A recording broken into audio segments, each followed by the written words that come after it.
O sige, gusto mo siyang kantahan?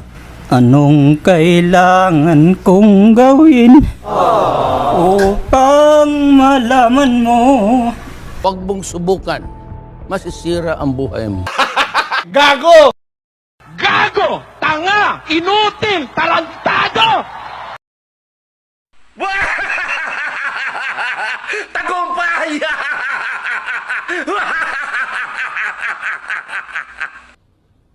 Kaya isa lang gusto kong sabihin sa'yo ngayon. At nagpapasalamat ako, masasabi ko na sa mukha mo ngayon, putang ina mo! Putang ina mo.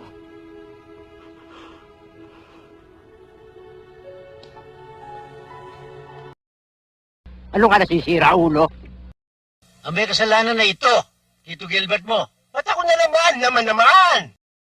Mga kababayan ko, hindi po ako narito. You can say in English kasi para maintindihan din ni ano.